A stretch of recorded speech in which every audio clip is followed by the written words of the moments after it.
तो कंसिडरेशन की डेफिनेशन अपन ने पहले भी करी हुई है। When at the desire of the promisor the promisee और any other person has done और abstained from doing, does or abstains from doing, promises to do or abstains from doing something, such an act or abstinence or promise is called a consideration for the promise। अब इसमें कुछ important बातें हैं जो मैंने आपको chapter 1 में भी समझाई थी और यहाँ पर भी दोबारा मैं आपको रिवाइज करा देता हूँ। क्या कि सर एक तो consideration can B past present future, number 1, yes sir. तो सर वो भी वैलिड कंसिडरेशन होता है, ऐसा नहीं कि आज का आज ही मिलना चाहिए, पहले भी मिला हुआ है और बाद में भी मिलेगा तो भी वो वैलिड कंसिडरेशन होता है, ठीक है, और वैलिड कॉन्ट्रैक्ट बन जाता है। सर दूसरी बात कि सर कंसिडरेशन कुछ करने के लिए भी हो सकता है और कुछ नहीं करना भी कई बार कंसिडरेशन कहलाता है। ये तो अपन ने उसमें भी पढ़ा ना, कॉन्ट्रैक्ट या ऑफर कुछ करने के लिए या कुछ नहीं करने के लिए भी हो सकता है। तो वैसा ही कंसिडरेशन डन और एब्सटेन्ड फ्रॉम डूइंग, पॉजिटिव भी हो सकता है, नेगेटिव कंसिडरेशन भी हो सकता है, ठीक है, तीनों पास्ट प्रेजेंट और फ्यूचर में, ठीक है। अब सर ये क्या चीज है, when at the desire of the promiser the promisee or any other person, और any other person का मतलब है कि सर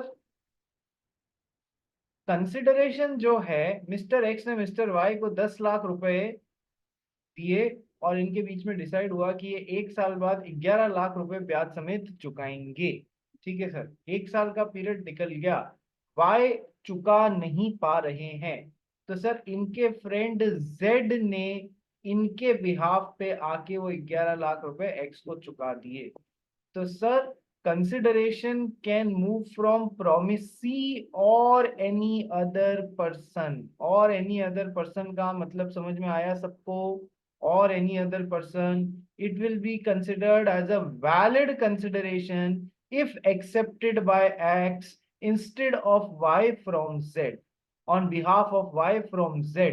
यदि X ने Y की बजाय Z से ये एक्सेप्ट कर लिया तो it will be considered as a valid consideration. Point ये है कि sir consideration can be given by a stranger to a contract, consideration can be given by a stranger to a contract, that is mister Z. क्या mister Z इस contract में party है?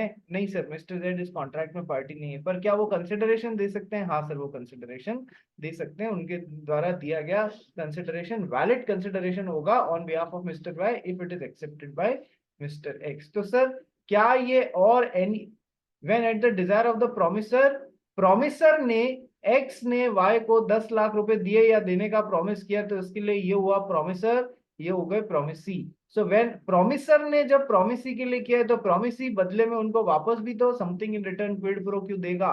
तो sir when at the desire of the promisor the promisee और any other person, ये promisee का मतलब भी समझ में आया और एनी अदर पर्सन का मतलब भी समझ में आया, यस सर, कोई भी दे सकता है। ये व्यवस्था इंडियन कॉन्ट्रैक्ट एक्ट में ही दी हुई है कि और एनी अदर पर्सन भी इनके बिहाफ पे कंसिडरेशन दे सकता है, एनी ऑफ द पार्टी के बिहाफ पे कंसिडरेशन दे सकता है। यदि तुम इंग्लिश कॉन्ट्रैक्ट एक्ट की बात करोगे, मैं क्यों इंग्लिश कॉन्ट्रैक्ट एक्ट की बात कर रहा हूँ, क्योंकि जब ये 1872 में हमारे यहाँ पर एक्ट बना था उस समय अंग्रेजों का टाइम चल रहा था, अंग्रेजों का राज चल रहा था, तो अंग्रेजों के लॉस को ही कट कॉपी पेस्ट करके हमारे यहाँ पर लगाया, एप्लीकेबल किया गया था, ठीक है। तो सर उनके खुद के एक्ट में उन्होंने अलग व्यवस्था रखी है कि पार्टी के अलावा कोई और कंसिडरेशन नहीं दे सकता, अपने यहाँ पर ये व्यवस्था रखी। लेकिन हमारे यहाँ पर क्या रखी, when at the desire of the promisor the promisee और एनी अदर पर्सन, ठीक है सर, ये बात भी समझ में आ गई मेरे को, और एनी अदर पर्सन का फंडा भी समझ में आ गया। अब ये क्या है, consideration must move at the desire of the promisor. Sir इस पे भी क्वेश्चंस बन जाते हैं, ठीक है। पहले ये भी देख लो कि सर द प्रोमिसी और एनी अदर पर्सन में एक फंडा और है क्या, कि सर यार लॉ इतना गहरा सब्जेक्ट है कि आप एक एक चीज एक एक लाइन की, वो कहते हैं ना, बाल की खाल निकाल सकते हो आपकी, यार इसमें ये भी आता है, ये भी आता है, ऐसे भी बोल सकते हैं, इसका मतलब ये भी हो सकता है, yes. It is such an in depth thing कि आप अपन पूरे दिन बैठ के कंसिडरेशन का चैप्टर डिस्कस कर सकते हैं, ठीक है। चलिए तो सर अब सर 10 लाख रुपए दिए, 1 साल बाद 11 लाख रुपए चुकाने थे, यस सर, चुका नहीं पाया, तो सर इसके ब्याह पे इसका फ्रेंड जेड आया ऐसे क्वेश्चंस आएंगे आगे, क्या कि सर जेड ने इनके बिहाफ पे बिना इनको बताए 11 लाख रुपए में 11 लाख रुपए चुका दिए। Yes sir. तो क्या अब भी एक्स वाई के ऊपर 11 लाख रुपए का केस कर सकते हैं? नहीं कर सकते हैं, क्योंकि जो स्ट्रेंजर टू अ कॉन्ट्रैक्ट ने ये जो पैसा दिया है वो इनके बिहाफ पे दिया है, तो मतलब इनका जो ऑब्लिगेशन था अंडर द कॉन्ट्रैक्ट उसको चुकाने के लिए दिया है। तो सर अब इसके ऊपर भले ही वाई को ध्यान नहीं है कि मेरे मित्र ने आके मेरे लिए पैसा चुका दिया है, तो क्या ये एक्स वाई पे वापस केस कर सकता है? सर नहीं कर सकता है। सेकंड तरीके का क्वेश्चन आता है कि सर एक्स ने वाई को 11 लाख रुपए वापस देने थे, जेड ने उसके बिहाफ पे 6 लाख रुपए दे दिए, बस और कुछ नहीं लिखा है क्वेश्चन में, जेड ने उसके बिहाफ पे 6 लाख रुपए दे दिए। तो जब 6 लाख रुपए दे दिए, तो सर अब एक्स वाई के ऊपर कितने लाख के लिए केस कर सकते हैं? Sir only for the remaining amount of 5 lakh rupees. Simple. ठीक है, क्योंकि ये वैलिड कंसिडरेशन है जो 6 लाख का, पूरे 11 लाख रुपए के लिए नहीं कर सकता। दर्ज जैन कोई डाउट तो नहीं है? सर समझो कि है ना, मैंने 10 लाख दिया दूसरे पर्सन को, और है ना उसे है ना गुड सप्लाई करना है, हाँ और वो नहीं कर पाया गुड सप्लाई, बट हाँ सेम क्वालिटी के गुड्स कोई दूसरा पर्सन सप्लाई करता है, तो हाँ, फिर कोई चलता है दिक्कत नहीं है। मैं मतलब। तो पैसे का एग्जांपल ले रहा हूँ यहाँ पर। मैंने ये थोड़ी बोला कि कंसिडरेशन हमेशा पैसे के फॉर्म में ही होगा, मनी इक्विवेलेंट भी हो सकता है, गुड्स भी हो सकता है। तो गुड्स इसका फ्रेंड जेड ने चुका दिया, यहाँ पर सेम क्वालिटी का जो कॉन्ट्रैक्ट था वैसा का वैसा गुड्स इसने चुका दिया, तो एज गुड एज। कंसिडरेशन में ये कतई जरूरी नहीं है कि वो पैसा ही हो, पैसे के बरोबर कोई दूसरी चीज भी हो सकती है। ठीक है, और कुछ? नहीं सर। ठीक है, तीसरा एग्जाम्पल। सर क्या तीसरा एग्जाम्पल कि एक्स ने वाई को 10 लाख रुपए दिए, 1 साल बाद 11 लाख रुपए चुकाने थे ब्याज समेत, ये चुका नहीं पा रहा था, इनके फ्रेंड जेड आए। जेड बड़े निगोशिएटर आदमी थे, तो जेड ने एक्स को समझाया, देख तू कोर्ट कचहरी करेगा, अभी 10 साल जूते रगड़ेगा, 10 साल जूते रगड़ने के बाद में तेरे को 10 लाख रुपए और छोटा मोटा ब्याज मिल जाएगा। ठीक है, तेरी हार तब भी है, बेहतर है मैं तेरे को इसके full and final settlement of 11 lakh की बजाय मैं तेरे को 8 लाख रुपए आज खड़े खड़े दे रहा हूं, towards full and final settlement of 11 lakh रुपए। बोल एक्सेप्ट करता है? एक्स ने कहा कचहरी के चक्कर काटूंगा, चलो मैं एक्सेप्ट कर लेता हूँ। तो जहां पर word full and final settlement हुआ, सर अब एक्स वाई से बचे हुए 8 लाख रुपए में से 3 लाख रुपए मांग सकता है, 11 में से 3 लाख रुपए नहीं सर। जब full and final settlement word use ले लिया, वहां पर अब बचे हुए पैसे भी नहीं मांग सकता। क्या ये दो तीन एग्जाम्पल समझ में आ गए? यस सर, सब इजी ही है। ठीक है, तो आइए आगे बढ़ते हैं। आज बाकी लोग कहाँ हैं? दिख नहीं रहे हैं भाई। एक तो आरुष मुंद्रा तो छुट्टी पे चला गया है, और वो नहीं आ रहा है अपने राठी, तने राठी, किसी को ध्यान है क्या? तने राठी, तने राठी भी नहीं है। क्या बात है, सब छुट्टी मार गए। चलिए जी नेक्स्ट। ओके सर, अब है ना, अब आ जाओ इस पॉइंट पे जो समझाना रह गया था, when at the desire of the promisor, यानी कि इसका मतलब है एक्स ने वाई के लिए यदि कुछ किया है, तो जो भी इसको बदले में मिल रहा है it must move at the desire of this person. ठीक है, consideration must move at the desire of the promisor. यदि किसी थर्ड पर्सन की इच्छा के कारण इसकी तरफ कुछ आ रहा है, that will not be considered as a valid consideration। क्या पॉइंट है? Consideration must move at the desire of the promisor. इसने कुछ किया है तो बदले में इसको जो मिल रहा है वो इसकी इच्छा पे मूव होना चाहिए, थर्ड पार्टी की इच्छा पे मूव नहीं होना चाहिए। इसके ऊपर पूरा एक केस लॉ है, बहुत शानदार केस लॉ है। ठीक है, ये जब अपन पढ़ेंगे ना, consideration must move at the desire of the promisor, तो दुर्गा प्रसाद वर्सेस बलदेव करके एक केस है, बहुत अच्छा केस है, आपको समझाएंगे। ठीक है, तो सर इसमें ये सारे पॉइंटर्स ध्यान रखने वाली बात है, और यहीं से डेफिनेशन से ही बहुत सारे एसेंशियल एलिमेंट्स या legal rules as to valid consideration निकल जाएंगे। ठीक है भाई, आ, कौन पढ़ेगा हमारे लिए? खुशबू आई है क्या? हाँ sir. Consideration consists of promises or performances that the parties to a contract exchange with each other. खुशबू आज खाना नहीं खा के आई है या माइक से दूर बैठी है? एक सेकंड सर, मैं माइक ठीक करती हूँ. Consideration consists of promises or performances that the parties to a contract exchange with each other. या तो मैंने परफॉर्म कर दिया, 100 रुपए देने थे दे दिए, सामने वाले को मेरे को कोई माल देना था उसने दे दिया, या प्रॉमिस, ठीक है कि हाँ मैं भविष्य में तेरे लिए ये करूंगा, या फिर ऑलरेडी कोई काम किया हुआ ना, पास्ट भी हो सकता है. For a valid contract there should be a quid pro quo. मैंने आपके लिए कुछ किया है तो I must also get something in return. Consideration उसी को बोलते हैं is based on the premise of quid pro quo, something in return. Third point पढ़ भाई. Consideration may consist some benefit, right, or profit to one party, or some detriment, loss, or forbearance to the other. Sir एक ही बात है, जब मेरे को कुछ मिल रहा है तो आपको कुछ लॉस हो रहा है, और जब मेरे से कुछ जा रहा है तो आपको प्रॉफिट हो रहा है. Yes sir. कंसिडरेशन में कंसिस्ट ऑफ सम बेनिफिट और सम राइट और some profit to one party. Sir ऐसा भी तो हो सकता है, एक्स ने वाई को पैसा दिया तो वाई ने उसको अपने कुछ किसी जमीन में राइट्स दे दिए, उसके पास में 99 ईयर्स की लीज पे एक जमीन थी, उसमें से 40 ईयर्स की लीज के राइट्स इसको दे दिए. तो सर कोई राइट्स भी तो हो सकते हैं. या फिर एक्स ने वाई को कुछ पेटेंट राइट्स या ट्रेडमार्क राइट्स अपने दिए और बदले में इसने इसको पैसे दिए या कुछ और दे दिया. ठीक है सर. तो कंसिडरेशन में कंसिस्ट ऑफ सम बेनिफिट्स और राइट्स और सम प्रॉफिट्स टू वन पार्टी और सम डेट्रीमेंट और लॉस और फॉरबियरेंस टू अदर पार्टी. वही एक ही मतलब है कि सर एक पार्टी देती है उसको नुकसान होता है, दूसरे को फायदा होता है, तो दूसरी तरफ से वापस बरोबर भी हो जाता है, उसको वापस कुछ मिलता भी है. तो एक पार्टी के लिए लॉस, एक पार्टी के लिए प्रॉफिट, दूसरी पार्टी के लिए प्रॉफिट, पहली पार्टी के लिए लॉस, ऐसा चलता है. Sir most important line, no consideration is equals to no contract. ये बेसिक रूल है, हालांकि इसके कुछ एक्सेप्शंस भी हम आगे पढ़ेंगे.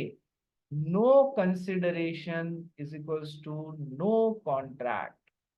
जब तक दोनों पार्टीज या सारी पार्टीज के लिए कंसिडरेशन नहीं है तब तक ये वैलिड कॉन्ट्रैक्ट नहीं बन पाएगा. इसके एक्सेप्शंस भी पढ़ेंगे अपन आगे, जहां केवल एक पार्टी के लिए कंसिडरेशन है दूसरे के लिए नहीं है तो भी कानून बोलता है it is a valid contract. Vora ji बोलिए क्या हुआ?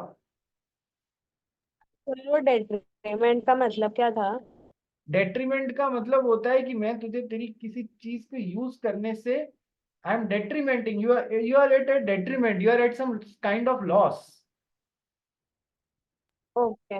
ठीक है भाई, तू मुझे कुछ दे रही है तो तेरा नुकसान हो रहा है, मेरा फायदा हो रहा है. मैं भी कुछ तेरे को कुछ दे रहा हूँ तो तेरा फायदा भी होगा, मेरा नुकसान भी होगा. दोनों पार्टीज के लिए कुछ ना कुछ होगा फायदा. ठीक है, और दोनों पार्टी को कुछ ना कुछ नुकसान भी होगा. ठीक है. बाईपास बैठा से ओपन पे. सृष्टि जी क्या हो गया? सृष्टि जी, सृष्टि क्या हो गया? ठीक है चलो, 10 दिन पूछो अपना डाउट. यस सर, मैं सर बाहर आई थी. अच्छा जी ठीक है, 10 दिन बताइए. सर समझो कि है ना, मेरे दोस्त ने है ना इलीगल गुड्स है ना मेरे घर पे ऐसे छोड़ दिया गलती से. तो फिर हाँ, मैं क्वासी कॉन्ट्रैक्ट में आ जाता हूँ क्या कि मुझे इलीगल गुड्स को उसे वापस देना है? क्या कभी भी क्वासी कॉन्ट्रैक्ट्स या कॉन्ट्रैक्ट्स अनलॉफुल चीज के लिए बनेंगे क्या? कॉन्ट्रैक्ट्स कभी अनलॉफुल या इलीगल चीज के लिए बनते हैं क्या? बट क्वासी लॉफुल, कॉन्ट्रैक्ट्स भी नहीं होते ना तो. हाँ पर लॉफुल ऑब्जेक्ट तो होना चाहिए ना. क्या कानून कभी तेरे को ऐसा बोलेगा तेरे दोस्त का चरस गांजा तेरे पास में छूट गया है तो कृपया उसको लौटाओ नहीं तो उसको नुकसान हो जाएगा? कभी बोलेगा क्या? सच में एक नहीं बार नहीं. स्टेटमेंट खुद से पूछ. ठीक है, इसलिए क्वेश्चन ही अलग था. ठीक है, मतलब नॉट, समझ गया ना, काम का क्वेश्चन नहीं था. हाँ सर, सर एक और क्वेश्चन है कि हाँ. एक लॉ है जिसमें आप एक इंसान 2 लाख से ज्यादा कैश नहीं लेके जा सकता है, हाँ. ऐसा है. तो अगर है ना मेरे दोस्त ने है ना 10 लाख रखा है कैश, तो हाँ, फिर मुझे वो 10 लाख रुपए देना पड़ेगा उसे? क्या 10 लाख रुपए तेरे को कैश तेरे पास छोड़ के चला गया? हाँ, 10 लाख उसने गलती से मेरे पास कैश में रख दिया, अभी मुझे वो 10 लाख उसे देने हैं या नहीं, बट फिर मैं तो फिर लॉ फॉलो नहीं कर रहा ना। हिसाब से तो नहीं देने होते हैं, पर सर दोस्त छोड़ेगा थोड़ी ना तुमको। हिसाब से तो नहीं देने चाहिए, क्योंकि कहीं ना कहीं भारत का काफी सारे लॉ बोलते हैं कि एक जना अपने पास में 2 लाख से अधिक कैश नहीं रख सकता। ये बात सही में है भी, तो हिसाब से तो नहीं देने होते हैं, पर फिर दोस्त छोड़ेगा नहीं, वो भी पूरी दोस्ती निभाएगा तुमसे, ठीक है, क्योंकि अनलॉफुल ऑब्जेक्ट हो गया। चलिए आ जाइए, नेक्स्ट चलते हैं अपन। No consideration means no contract. ये बात बहुत अच्छे से ध्यान रखना, क्योंकि इस पे मतलब इसमें 5-7 क्वेश्चन ही है जो इस पूरे चैप्टर में से आते हैं। No consideration is equals to no contract, यानी कि दोनों पार्टीज के लिए या सारी पार्टीज के लिए कुछ ना कुछ कंसिडरेशन अंडर द कॉन्ट्रैक्ट होना ही चाहिए। ठीक है जी, आइए आगे बढ़ते हैं। वही है, ए ने बी को अपना घर देने का वादा किया, बी ने उसको 10 लाख देने का वादा किया, ठीक है, तो दोनों के लिए, दोनों को कुछ ना कुछ कंसिडरेशन मिल रहा है। आइए let's come to the legal requirements और एसेंशियल एलिमेंट्स और legal rules of a valid consideration. सबसे पहला है consideration must move at the desire of the promisor. Second, consideration may move from promisee और एनी अदर पर्सन। क्या इसको समझ में आ गया तुमको? सर कोई और भी दे सकता है, बिल्कुल वाजिब है। कंसिडरेशन में भी पास्ट कंसिडरेशन, प्रेजेंट कंसिडरेशन और फ्यूचर कंसिडरेशन, सर ये भी अपने को आता है।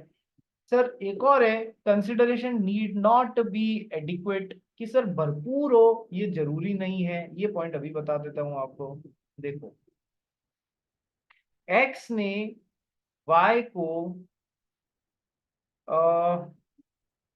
10 लाख रुपए की रोलेक्स वॉच जो थी, बोला ये मैं तेरे को मात्र आज 20,000 रुपए में दे दूंगा, यदि यदि अगले 1 घंटे में 20,000 रुपए तूने मेरे टेबल पे लाके रख दिए। ऑफर ही ऐसा है।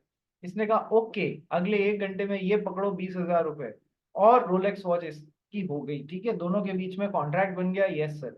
सर क्या कभी एक्स बाद में इस बात पे बोल सकता है कि नहीं नहीं मेरे को पूरा पैसा नहीं मिला, 10 लाख रुपए की घड़ी कोई 20,000 रुपए में थोड़ी जाती है? नहीं नहीं नहीं नहीं, ऐसा नहीं होता है। सो एक्स ने वाई को 20,000 रुपए में 10 लाख की Rolex watch they the.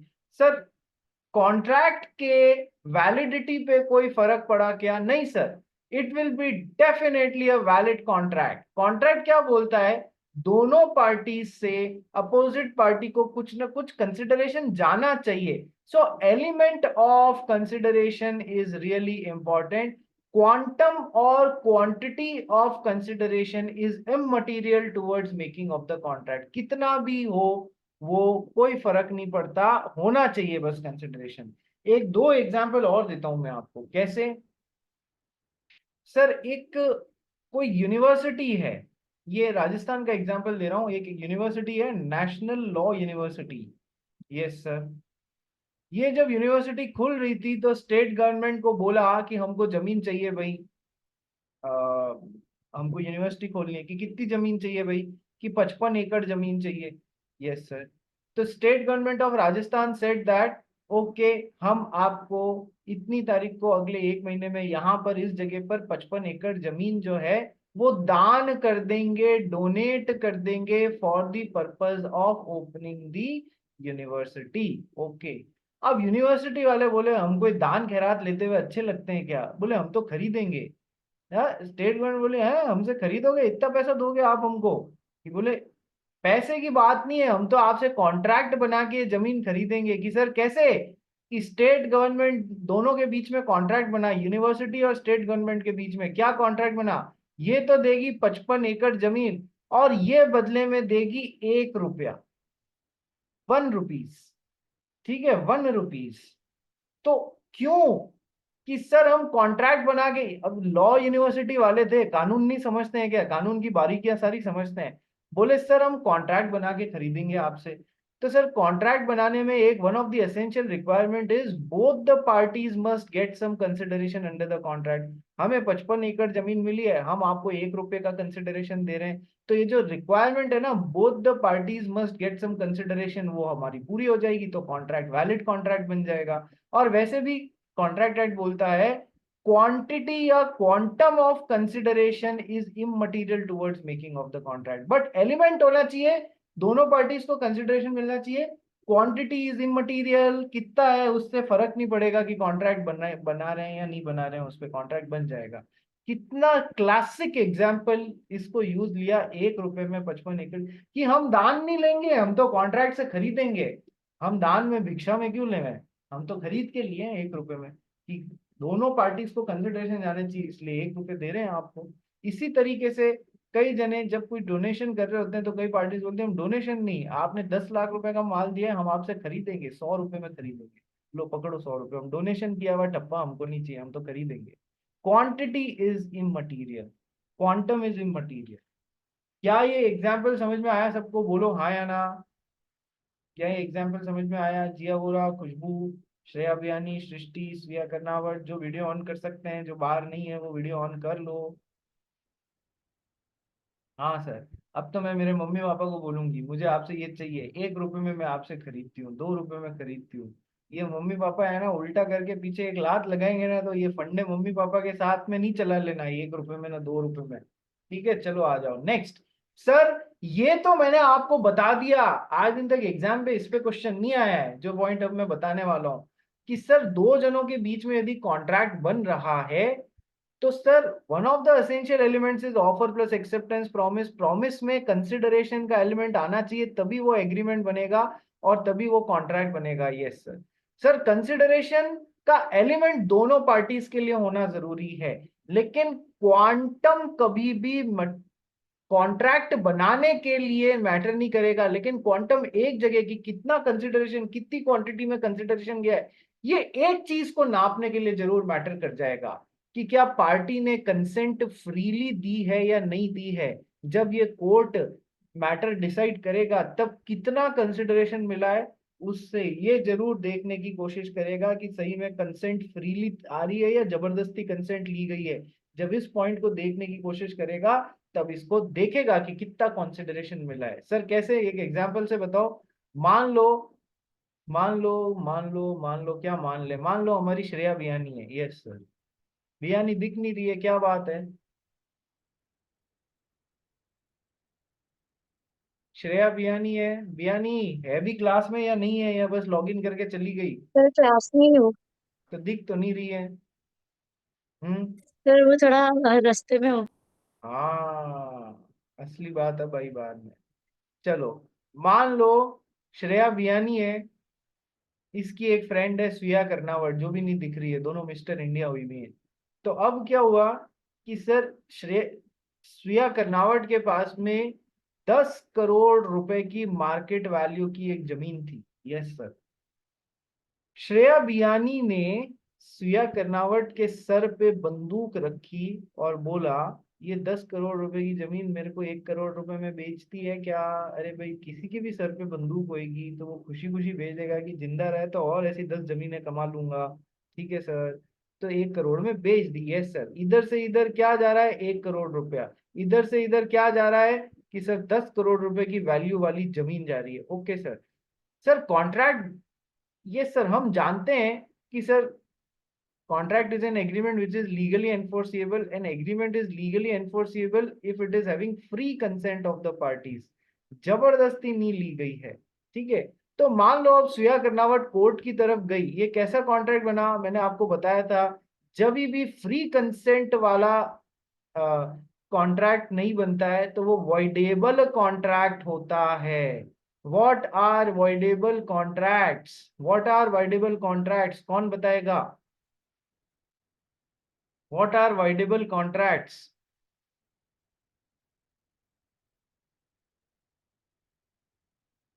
What are voidable contracts? Kavish इतनी जल्दी कैसे आ गया रे?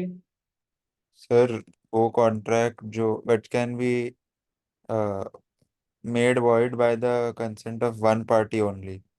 या इसको ऐसे बोल sir, which are enforceable at the option of one of the parties only, not at the option of other or others. इसकी सही लैंग्वेज ये, एक पार्टी चाहे तो इसके साथ आगे बढ़ सकती है, बाकी पार्टियों के पास में ऑप्शन नहीं होता है।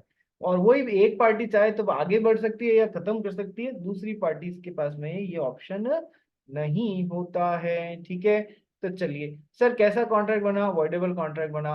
तो स्विया कर्नावट कोर्ट में गई इसको फिनिश करवाने के लिए, खत्म करवाने के लिए, कि अब तो मैं फ्री हूँ, अब इसने मेरे सिर पे बंदूक नहीं रखी हुई, चलो कोर्ट में जाके इसको कैंसिल कराती हूँ, क्योंकि मेरे ऑप्शन पे है, मैं इसको कैंसिल करवा सकती हूँ, मुझे नहीं बढ़ना आगे इसके साथ में। पूरी सिक्योरिटी लेके अब अपने साथ में घूमती है ये। ठीक है सर।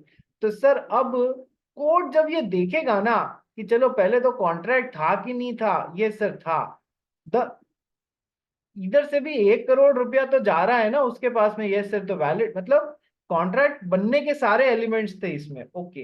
अब जब वो कंसिडर करेगा कि वाई का फ्री कंसेंट था या नहीं था, उसमें जरूर ये मैटर करेगा। वो क्वांटम की तरफ या क्वांटिटी ऑफ कंसिडरेशन की तरफ देख के ये जरूर एक पॉइंट कंसिडरेशन में लेके आएगा कि फ्री कंसेंट है या नहीं, उसमें ये मैटर करेगा। वन ऑफ द पॉइंट्स जैसे मैटर करेगा, other than apart from other things, one of the points where quantity of consideration would matter, कितना दिया गया है in looking towards by the court whether free consent was there or not। कि केवल इसको देख के ये नहीं बोल देगा कि हाँ फ्री कंसेंट नहीं थी, ऐसा नहीं है। ये वन ऑफ द पॉइंट्स होगा इस मैटर पे डिसाइड करने में कि फ्री कंसेंट थी या नहीं थी। बात समझ में आई? तो यदि एग्जाम में ऐसा क्वेश्चन आए, आज दिन तक आया नहीं है बेटा, यदि एग्जाम में ऐसा क्वेश्चन आए, the quantum of consideration is immaterial towards formation of the contract, is immaterial towards formation of the contract, ये तो बात सही है ना? हाँ सर, कितनी भी छोटी क्वांटिटी हो, बस कंसिडरेशन का एलिमेंट प्रेजेंट होना चाहिए। क्वांटिटी कम है उससे कोई फर्क नहीं पड़ता, but it is very much material towards finding the existence of free consent. Comment.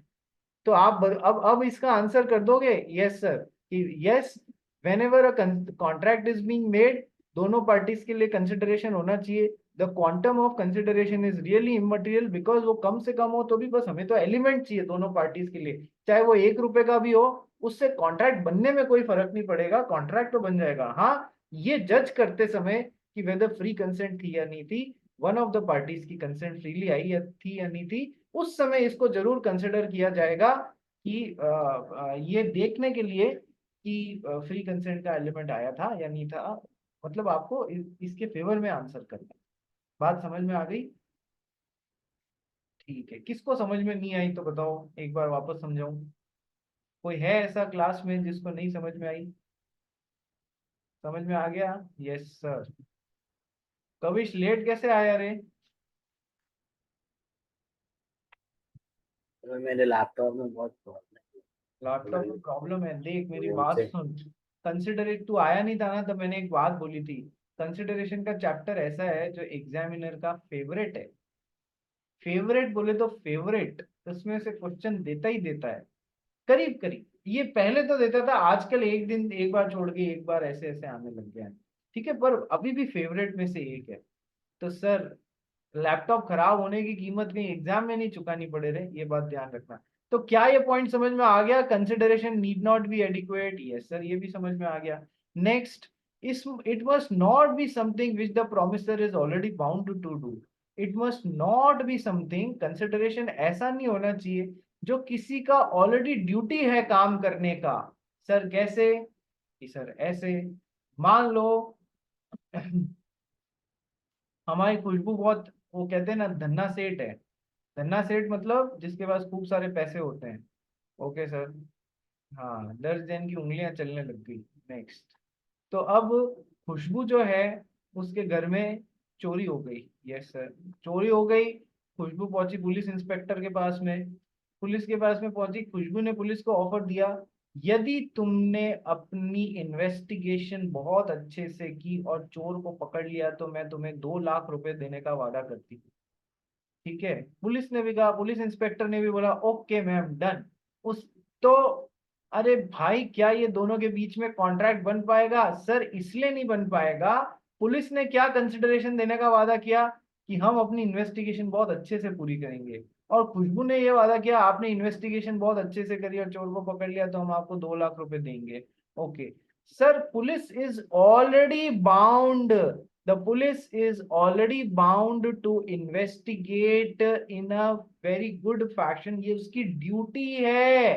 क्या पुलिस की ड्यूटी नहीं है कि वो बिना इस कॉन्ट्रैक्ट के भी उसको इन्वेस्टिगेशन अच्छे से करना है? हाँ सर, ये उसकी ड्यूटी है।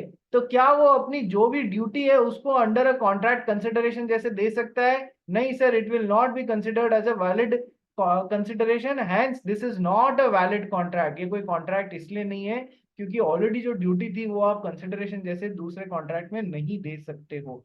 क्या ये बात समझ में आई?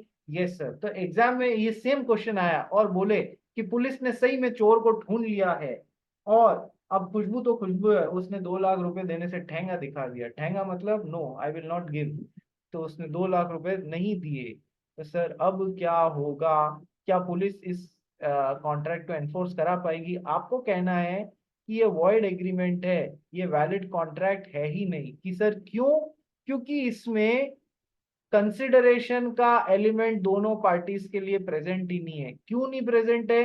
क्योंकि सर ऑलरेडी किसी की ड्यूटी है कंसिडरेशन देने की, कुछ काम करने की, तो वो उसे अंडर अ कॉन्ट्रैक्ट कंसिडरेशन जैसे सेम ड्यूटी को नहीं लेके आ सकता। क्या ये बात समझ में आई? यस सर, समझ में आ गई सर। इसलिए ये कोई कॉन्ट्रैक्ट ही नहीं है, इसलिए पुलिस इसको एनफोर्स ही नहीं करा पाएगी और पुलिस कुछ नहीं कर पाएगी। ठीक है, लीगली तो कुछ नहीं कर पाएगी, ऑफ द ट्रैक आगे डंडे ठोकेगी। ठीक है, ये जरूर बात है। पुलिस का पैसा कोई खा सका है क्या आज आज के टाइम में? है खुशबू? पुलिस का पैसा कोई नहीं खा पाया है। चलिए नेक्स्ट। अच्छा, इसमें आ, सर किसी आदमी की कोई ड्यूटी कैसे कैसे हो सकती है कि उसको कोई काम, या तो उसकी कोई ऑलरेडी लीगल ड्यूटी है, या फिर उसका कोई कॉन्ट्रैक्चुअल ऑब्लिगेशन है, या तो उसकी कोई लीगल ड्यूटी है या उसका कोई कॉन्ट्रैक्चुअल, कॉन्ट्रैक्ट के अंदर उसने कोई ऑब्लिगेशन या ड्यूटी ले रखी है किसी दूसरे कॉन्ट्रैक्ट में। दोनों तरीके से एक आदमी की कोई already bound to do something, either legally जैसे पुलिस इंस्पेक्टर का केस था, या कोई कॉन्ट्रैक्चुअल ऑब्लिगेशन। मिस्टर वाई को already under some other contract with Mister Z कुछ करना था, तो वो उसको नए कॉन्ट्रैक्ट में उसको एज अ कंसिडरेशन जैसे पेश नहीं कर सकते हैं। He is contractually bound to do that, it will not hold as a valid consideration. बात समझ में आई? Yes sir. ये एक केवल बोलने का पॉइंट है, इसका बहुत ज्यादा एग्जाम में क्वेश्चन नहीं आता है, बट ध्यान रखना एक पर्सन की कैसे कैसे ड्यूटीज होती है। जैसे लीगल ड्यूटी भी होते हैं और कॉन्ट्रैक्चुअल ऑब्लिगेशन भी होते हैं। ठीक है जी। तो वो ऑलरेडी जो ड्यूटी बाउंड है कुछ करने के लिए, वो नए कॉन्ट्रैक्ट में कंसिडरेशन जैसे नहीं देना। Next, consideration must be real and not illusionary. क्या बोलता है? कंसिडरेशन सही में होना चाहिए, एक्चुअल में होना चाहिए, धोखे वाला नहीं होना चाहिए, इल्यूजनरी नहीं होना चाहिए कि मैं तेरे लिए मैजिक से ट्रेजर ढूंढ के लाऊंगा। हाँ हाँ, ऐसा नहीं चलेगा। इल्यूजन, मैं तेरे लिए आसमान से चांद और सितारे तोड़ के लाऊंगा, अरे ये इम्पॉसिबल टास्क तो है ही है, साथ में इल्यूजनरी बातें हो रही है। तो सच में कुछ हो ऐसा होना चाहिए, इल्यूजनरी चीज नहीं होनी चाहिए। Next, consideration must not be unlawful, immoral और oppose to public policy. Unlawful consideration भी नहीं चलेगा। ठीक है, जैसे कि एक्स ने और वाई ने एग्रीमेंट किया कि तुम जेड के बच्चे को किडनैप करके ले आओ और मैं तुम्हें 5 लाख रुपए दूंगा। ओके, अनलॉफुल या इलीगल चीज के लिए है ना? ये सर, अनलॉफुल नहीं होना चाहिए कंसिडरेशन। तभी तो यार लॉफुल ऑब्जेक्ट या लॉफुल कंसिडरेशन नहीं है, पर पढ़ा था अपन ने, contract is an agreement which is legally enforceable, agreement is legally enforceable if it is having lawful object, lawful consideration. So यहाँ से आ रहा है कंसिडरेशन मस्ट ऑल, ट्री के लेफ्ट हैंड साइड से आ रहा है कंसिडरेशन का एलिमेंट तो होना चाहिए, ट्री के राइट हैंड साइड से आ रहा है न केवल कंसिडरेशन का एलिमेंट होना चाहिए, it should be lawful consideration. बिल्कुल ब्राइब के नेचर में ऐसा नहीं होना चाहिए, अनलॉफुल नहीं होना चाहिए, इमोरल, इमोरलिटी से भरा हुआ नहीं होना चाहिए। मिस्टर एक्स हैं, वो मिसेस वाई को बोलते हैं कि आप अपने हस्बैंड से ये पकड़ो 5 लाख रुपए और अपने हस्बैंड से डिवोर्स ऑब्टेन करके मेरे साथ शादी कर लो, अपना कॉन्ट्रैक्ट है। ये क्या है? ये इमोरलिटी से भरा हुआ कॉन्ट्रैक्ट है। सो कॉन्ट्रैक्ट नहीं, एग्रीमेंट है, तो ये इमोरल है, ऐसा नहीं होना चाहिए। ठीक है, so consideration must not be unlawful, it must not be immoral, it must not be oppose to public policy. Now what is public policy? Sir आपकी डिटेल में ये टॉपिक आएगा आगे। ठीक है, what is public policy consideration, public policy के against नहीं होना चाहिए। सर जो पब्लिक इंटरेस्ट के अगेंस्ट चीज हो उसको हम अगेंस्ट दी पब्लिक पॉलिसी बोलते हैं। सर कैसे कि सर मान लीजिए मिस्टर एक्स और मिस्टर वाई दो ही जने एक राइस सेलर हैं पूरे महाराष्ट्र में या पूरी मुंबई में, ये आपस में एग्रीमेंट बनाते हैं तू धंधा मत कर, मैं तेरे को घर बैठे 10 लाख रुपए दूंगा और मैं अकेला यहाँ पर धंधा करूंगा चावल बेचने का। तो ये agreement for creation of monopoly है या नहीं है? यस सर बिल्कुल है। तो यानी कि मोनोपोली से किसको दिक्कत होती है कि सर जनता को होती है, फिर एक्स अपनी मन मर्जी के भाव लेगा। सो ये एग्रीमेंट क्या है, अगेंस्ट दी पब्लिक पॉलिसी है या नहीं है? हाँ सर। तो ये एग्रीमेंट कैसा है, गलत एग्रीमेंट है। It is not having, it is against the public policy, hence not having valid consideration, hence it is a void agreement. ठीक है, बात समझ में आ गई? Yes sir. तो ऐसे कंसिडरेशंस नहीं चलेंगे। तो एक काम कीजिए अब कि सर सेम लिंक पे वापस रिज्वाइन कर लीजिए, तो आगे का कंटेंट कंटिन्यू करते हैं।